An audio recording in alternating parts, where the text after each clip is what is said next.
ప్రస్తుతం కృష్ణా పరివాహక ప్రాంతాల్లో తాగునీటి అవసరాల కోసం 17 టీఎంసీ కావాల్సి ఉంటాయని నిపుణులు అంచనా వేశారు. ప్రస్తుతం మనకు నాగార్జున సాగర్ నుంచి 8.5 టీఎంసీ అందుబాటులో ఉంది. మిగతా బ్యాలెన్స్ని ఎలా పూరిస్తారు? ఒకటి. రెండవది, మన కృష్ణా పరివాహక ప్రాంతం తెలంగాణకు 62% ఉంది, ఆంధ్రకు కేవలం 38% ఉంది. మనకు 298 టీఎంసీలు మాత్రమే మన హక్కు ఉంది, 512 టీఎంసీలు ఆంధ్రకు ఉంది. ఈ బ్యాలెన్స్ను మీరు ఎలా చేస్తారు? భవిష్యత్తులో నీటి కోసం ఎలాంటి ప్రణాళికలను సిద్ధం చేయబోతున్నారు? బోమయ్య గారు, very right question you ask me. I really appreciate you.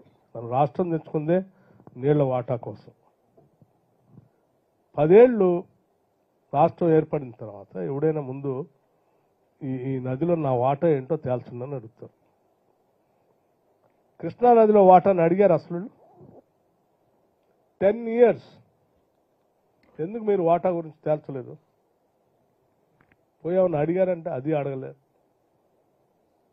ఎప్పుడు పోయినా మీ సొంత ప్రయోజనాల కోసం కేంద్రం దగ్గర పోవటం, ఏదో బేరం మాట్లాడుకోవటం, అదే నా జోలికి నువ్వు రావద్దు, నీ జోలికి నేను రావద్దు, నన్ను వదిలేసేయని మాట్లాడుకోవటం కోసం తప్ప రాష్ట్రం కోసం రావాల్సిన నీటి వాటా గురించి వాళ్ళు పట్టించుకోలేదు. I do agree with you. Yes, మేము డెఫినెట్గా కృష్ణానదిలో ఉన్నటువంటి వాటాకు సంబంధించి సంపూర్ణంగా తెలంగాణ రాష్ట్రానికి రావాల్సినటువంటి విధంగా రేషియో ప్రకారం తీసుకొని వస్తాం. దానికోసం పూర్తిగా ఫైట్ చేయడానికి మా నీటిపారుదల శాఖ మంత్రులు ఉత్తమ్ కుమార్ రెడ్డి గారు సంపూర్ణంగా స్టడీ చేస్తూ ఉన్నారు.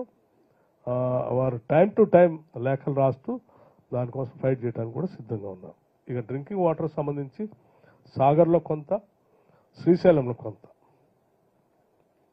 మనందరికీ తెలిసిందే, శ్రీశైలం నుంచి మనకు డ్రింకింగ్ వాటర్ హైదరాబాద్ నగరానికి కూడా వస్తాం, అట్లాగే రంగారెడ్డి జిల్లాకి.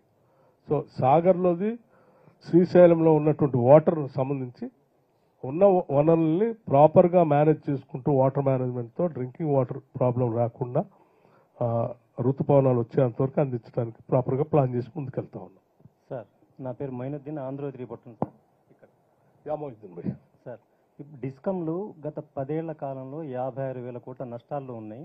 ప్రతి సంవత్సరం 10,000 కోట్ల నష్టాలను డిస్కంలు భరిస్తున్నాయి. రానున్న కాలంలో మీరు కరెంట్ ఛార్జీలు పెంచే అవకాశం ఉందా డిస్కంలు ఆదుకోవడానికి, లేకుంటే ప్రభుత్వం ఏమైనా సహకారం అందిస్తుందా? ప్రభుత్వ పరంగా మేము సబ్సిడీలు ఇచ్చే దాంట్లో ఇచ్చే ఖర్చుని జమ చేయడానికి సిద్ధంగా ఉంది ప్రభుత్వం. గతంలో లాగా వదిలేయట్లేదు. ఎందుకంటే దాన్ని ఎన్రిచ్ చేయకపోతే భవిష్యత్తులో కూడా ఇబ్బంది ఉంటుందని.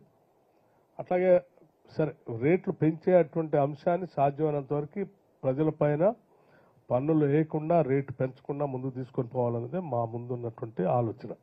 మేము ఎటువంటి ఆలోచన చేయట్లేదు పెంచడానికి. సరే, రెగ్యులేటరీ అథారిటీ వాళ్ళు ఎప్పటికప్పుడు వాళ్ళకున్న స్టిపులేటెడ్ టైం ప్రకారం వాళ్ళు క్యాల్కులేట్ చేసి చెప్తా ఉంటారు. అయినప్పటికీ కూడా స్టేట్ గవర్నమెంట్ నుంచి మేము స్టాండ్ తీసుకోవాలని ఆలోచనలో ఉన్నాం. Hello sir, Krishnaveni TV5. సంపద సృష్టించగలమనే కాన్ఫిడెన్స్తోనే కదా మీరు కొన్ని హామీలు ఇచ్చారు, మీరే టార్గెట్ లైన్ పెట్టుకున్నారు. ఎన్నికల కోడ్ వస్తుందని తెలిసి కూడా ఎందుకు వాటిని అమలు చేయలేకపోయింది కాంగ్రెస్ గవర్నమెంట్? నేను చెప్పిన స్టిపులేటెడ్ టైంలోనే ఏమాత్రం ఒక్క రోజును కూడా ఆలస్యం చేయకుండా అమలు చేసుకుంటూ వచ్చాం. ఉదాహరణకి శాసనసభ్యులుగా మేము ప్రమాణ స్వీకారం చేసినటువంటి గంట వ్యవధిలోనే అదే శాసనసభ ప్రాంగణంలో ఫ్రీ బస్ రైడ్ సంబంధించి బస్సును అక్కడ పిలిపించి అక్కడి నుంచే ప్రారంభోత్సవం చేశాం. మేమందరం బస్సు ఎక్కి ట్యాంక్ బండ్ వరకు ప్రయాణం చేసాం, మహిళా సభ్యులతో సహా కలిపి. అదే ప్రాంగణంలో 10 లక్షల రూపాయల రాజీవ్ ఆరోగ్యశ్రీని కూడా స్టార్ట్ చేశాం.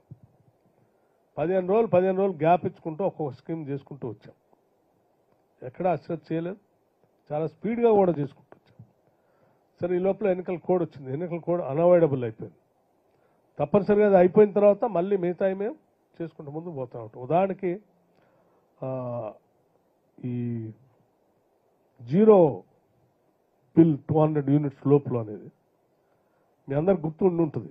మేము చేవేళ్లలో లాంచ్ చేద్దామని అనుకున్నాం. దాన్ని డేట్ కూడా అనౌన్స్ చేసుకొని లాంచ్ చేయడానికి రెడీ చేసుకున్న సమయంలో ఒకరోజు ముందు సడన్గా అక్కడ ఎన్నికల కమిషన్ వాళ్ళు ఎమ్మెల్సీ అనౌన్స్ చేశారు, ఎన్నికలు కూడా వచ్చింది, మీరు చేయడానికి వీల్లేదంటే అయినప్పుడు కూడా ఆ జిల్లా ఒక్కటి వదిలేసి మొత్తం రాష్ట్రం అంతా చేద్దామని చెప్పి మేము వెన్యూ మార్చుకొని కూడా సెక్రటరియట్లో లాంచ్ చేశాం. ఒకవేళ మాకు చేయాలనేటువంటి ఆలోచన లేకపోతే దాన్ని ఎక్స్క్యూజ్గా తీసుకొని ఎన్నికలైన తర్వాత చేద్దామని అనుకునేవాళ్ళం. నో, అది ఇబ్బంది ఉన్నా కానీ ఆ జిల్లా వరకు వదిలేసి మొత్తం రాష్ట్రం అంతా చేద్దామని చెప్పి స్టార్ట్ చేశాం. మార్చిలో 0 బిల్లు కూడా ఇచ్చేసాం. So we are committed. తప్పనిసరిగా ఆల్టర్నేటివ్ రెవెన్యూ రిసోర్స్ జనరేట్ చేస్తాం. ఇచ్చిన గ్యారంటీస్ కూడా ఇదే రాజకీయ అవసరాల కోసం ఇచ్చాయని నేను అనుకోవట్లేదు. మేమందరం నమ్మేది ఏంటంటే ప్రజలకి మనం సృష్టించిన సంపదను పంచితేనే తప్ప వాళ్ళు ఆర్థికంగా నిలబడి తద్వారా వాళ్ళు కూడా సంపద సృష్టించే కార్యక్రమంలో భాగస్వాములు కాలేరు. కాబట్టి రాష్ట్ర ఆర్థిక స్థితిగతులు జిఎస్డిపి పెరగాలంటే వాళ్ళను కూడా ఎన్రిచ్ చేయాలి మనం. సో అల్టిమేట్గా స్టేట్ విల్ గెట్ ఎన్రిచ్.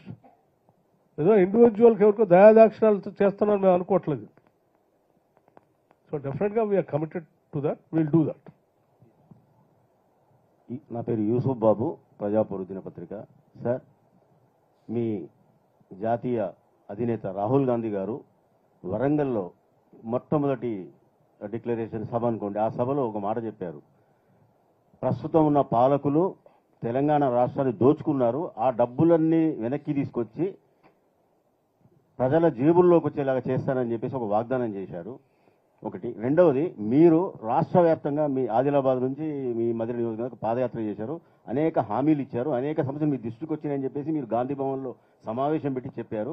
వాటి మీద ఏమైనా దృష్టి సారించారా? యూసుఫ్ గారు, రాహుల్ గాంధీ గారి స్టేట్మెంట్ నాకు కూడా గుర్తుంది. వారి ఆలోచన మొత్తం కూడా ఏంటంటే ప్రజలకు చెందాల్సిన ధనాన్ని ప్రజలకు కాకుండా పాలకులు దోచుకోవటం అనేది కరెక్ట్ కాదు. ఈ రాష్ట్రం కోటి ఆశలతో తెచ్చుకున్నాము, తెచ్చుకున్న రాష్ట్ర ధనం అంతా కూడా ప్రజలకు చెందకుండా పాలకులు దోచుకుంటున్నారు. దాన్ని డెఫినెట్గా తీసి ప్రజలకు పంచుతాము. ఎస్, మేము దాన్ని ప్రగాఢంగా నమ్ముతున్నాం. డెఫినెట్గా ఆ ప్రక్రియలో భాగంగా అడుగులు ముందుకేస్తాం. ముందు ఇక పాదయాత్రకు సంబంధించి ఆదిలాబాద్ నుంచి ఖమ్మం వరకు నేను నా దృష్టికి వచ్చినటువంటి అనేక అంశాలు, ప్రతి అంశాన్ని మేము తీసుకునే ప్రతి నిర్ణయం అప్పుడు మాకు ఎదురైనటువంటి ఈ అంశానికి సంబంధించిన సమాధానం మనం తీసుకునే నిర్ణయంలో దొరుకుతుందా లేదనేది ఆచితూచి ఆలోచన చేసి నిర్ణయం చేస్తున్నాం. ఉదాహరణకి ఇల్లు లేనటువంటి పేదవాళ్ళకు సంబంధించి ఇల్లు కానీ, నిరుద్యోగ యువతి యువకులు కలిసినటువంటి వాళ్ళ గురించి ఆలోచన చేసి మేము రాగానే ముందుగా ఇప్పటికే 30,000 మందికి నిరుద్యోగ యువతి యువకులకు ఉద్యోగాలు ఇచ్చాం. పబ్లిక్ సర్వీస్ కమిషన్ని ప్రక్షాళన చేస్తామని చేశాం. క్యాలెండర్ అనౌన్స్ చేసి ఉద్యోగాలు ముందే అనౌన్స్ చేస్తామని చేశాం. భవిష్యత్తులో కూడా రాష్ట్రంలో ఖాళీగా ఉన్నటువంటి ఉద్యోగాలన్నీ కూడా లెక్కలేసి వాళ్ళకి అప్పచెప్తున్నాం, ఆ రిక్రూట్మెంట్ చేస్తాం. అట్లాగే రైతులకు సంబంధించినటువంటి కొన్ని లక్షల ఎకరాలు, దాదాపు 22 నుంచి 24 లక్షల ఎకరాల వరకు ఆనాటి ప్రభుత్వాలు ల్యాండ్ సీలింగ్ యాక్ట్ ద్వారా పేద ప్రజలకు పంచినటువంటి భూములకు సంబంధించిన అంశాలు కూడా నా దృష్టికి తీసుకొచ్చారు. కొన్ని ప్రాంతాల్లో అయితే వెట్టి చాకరీ నిర్మూలన కోసం ఇచ్చినటువంటి పంచినటువంటి భూముల సమాచారం కూడా తీసుకొచ్చారు. అవన్నీ గత 10 ఏళ్లలో బీఆర్ఎస్ ప్రభుత్వం వెనక్కి లాక్కుంది. మళ్ళీ మీరు మాకు ఇవ్వాలని వాళ్ళు కోరినప్పుడు వాళ్ళకి మాట ఇచ్చి వచ్చాం. తప్పనిసరిగా ఇందిరమ్మ రాజ్యం వస్తుంది. వచ్చిన తర్వాత తిరిగి మేము వచ్చి మళ్ళీ మీ భూములన్నీ మీకు పంచుతాం, మీకు పట్టాలు ఇస్తామని కూడా చెప్పాం. ఇది సాక్షాత్తు రాహుల్ గాంధీ గారు కూడా దీన్ని అభినందించారు, చేయాలి కంపల్సరీ అని. మేము డెఫినెట్గా ఆనాడు పంచినటువంటి అసైన్ భూములన్నింటి కూడా తిరిగి సాధ్యమైనంత మేరకు వాళ్ళకి అప్పచెప్పే కార్యక్రమం చేస్తాం. ఇక అడవి ప్రాంతంలో ఉన్నటువంటి వాళ్ళు చాలామంది 170 యాక్ట్ అని చెప్పి నాన్ ట్రైబ్స్కి భూములపైన హక్కు లేకుండా చేసి బయటకు పంపిస్తున్నారని వాళ్ళు చెప్పారు.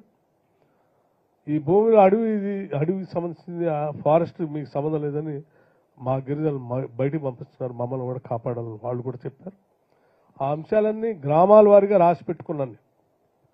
డెఫినెట్గా ఎన్నికలు కోడ్ అయిన తర్వాత నేను పాదయాత్ర చేసినటువంటి ప్రతి ప్రాంతంలో ఎవరెవరైతే ఎక్కడెక్కడైతే హామీలు ఇచ్చి వచ్చామో మళ్ళీ ఆ ప్రాంతం అంతా తిరుగుతాం. ఆ సమస్యలను రాసుకున్నటువంటి వాటన్నిటిని కూడా అడ్రస్ చేసి పరిష్కారం చేసి వస్తాం. ఇది మా ప్రభుత్వంలో లోతుగా చర్చించుకున్నాం. నేను మా ముఖ్యమంత్రి గారు రేవంత్ రెడ్డి గారు మంత్రివర్గ సహచరులు అందరం కూడా చర్చించుకున్నాం. మా అధినాయకుడు రాహుల్ గాంధీ గారికి ఖర్గే గారి దృష్టిలో కూడా పెట్టాం. డెఫినెట్గా ఆ సమస్యలన్నిటికీ పరిష్కారం చూపిస్తాం.